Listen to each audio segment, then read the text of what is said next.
हाय दोस्तों, नमस्कार। बड़ी खबर निकल के आ रही है कि चंद्रशेखर आजाद ने पीएम नरेंद्र मोदी जी को लिखा है पत्र। आइए जानते हैं कि पत्र में क्या लिखा है और क्यों लिखा है। तो दोस्तों, चंद्रशेखर आजाद ने हांगकांग में भगवान बुद्ध से संबंधित पिपरहवा के पवित्र धातु अवशेषों की प्रस्तावित नीलामी को रोकने के लिए उन्हें भारत वापस लाने के संबंध में प्रधानमंत्री जी को पत्र लिखा है। तो आइए जानते हैं पत्र में चंद्रशेखर आजाद ने पीएम मोदी को क्या लिखा है। चंद्रशेखर आजाद लिखते हैं कि सविनय निवेदन है कि यह पत्र मैं एक गहरी पीड़ा और चिंता के साथ लिख रहा हूं। जैसा कि विदित हुआ है, 7 मई 2025 को हांगकांग में प्रतिष्ठित संस्था पृथ्वी के माध्यम से भगवान बुद्ध से जुड़े पिपरहवा स्तूप के पवित्र धातु अवशेषों की नीलामी प्रस्तावित है।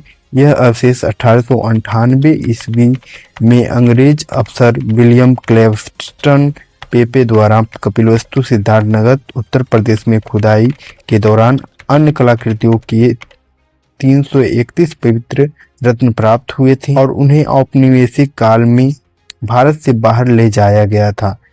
इन अवशेषों को पिपरहवा रत्न के नाम से जाना जाता है और वे भगवान बुद्ध के महापरिनिर्वाण के पश्चात उनके धातु अवशेषों का वह भाग है जिन्हें शाक्य वंशजों ने कपिलवस्तु में संरक्षित किया था।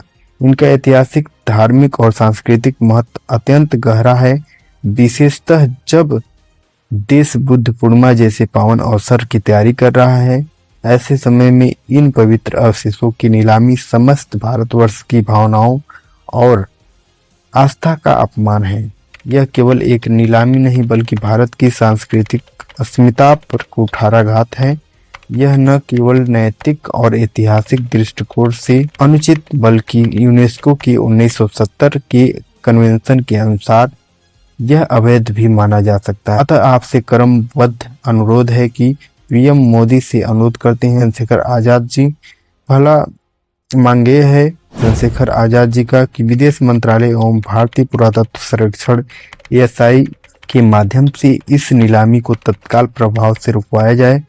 नीलामी को रोकने की बात कर रहे हैं भारत सरकार। दूसरा जो मांग है, भारत सरकार कूटनीतिक और कानूनी माध्यमों से इन पवित्र अवशेषों की भारत वापसी सुनिश्चित करे। तीसरी मांग इनकी जो है, इन धरोहरों को देश के बौद्ध स्थलों विशेषकर कपिलवस्तु सिद्धार्थनगर में सुरक्षित रूप से संरक्षित किया जाए। तो इन मांगों को लेकर चंद्रशेखर आजाद ने पीएम मोदी को लिखा था पत्र। इससे बड़ी दोस्तों एक और बड़ी खबर निकल के आ रही है। चंद्रशेखर आजाद ने एक मांग और की। झारखंड के सीएम हेमंत सोरेन जी से चंद्रशेखर की तीसरी बड़ी खबर निकल के आ रही है कि फूले फिल्म जो रिलीज हुई है उसके लिए दोस्तों नगीना सांसद चंद्रशेखर आजाद जी ने हेमंत सोरेन जी से टैक्स फ्री करने की मांग की है ताकि बहुजन समाज ज्यादा से ज्यादा फिल्म को देखने सिनेमा घर जाए और अपना इतिहास जो है उसको समझे और जाने आखिर उनके पूर्वजों का शोषण किसने किया था।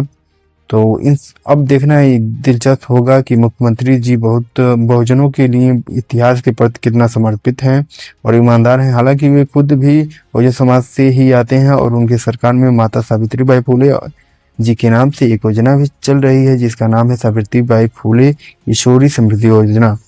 असल शिक्षा की देवी का सम्मान सिर्फ योजना तक ही रुकती है या फिर उनके विचारों में बहुजन समाज तक पहुंचने में भी मदद करती है। देखना है आगे हेमंत सोरेन जी क्या करते हैं। तो ये थी दोस्तों 2 सबसे बड़ी खबरें। आपको ऐसी ही खबर जानने के लिए आप हमारे चैनल को सब्सक्राइब करें और शेयर करें। धन्यवाद।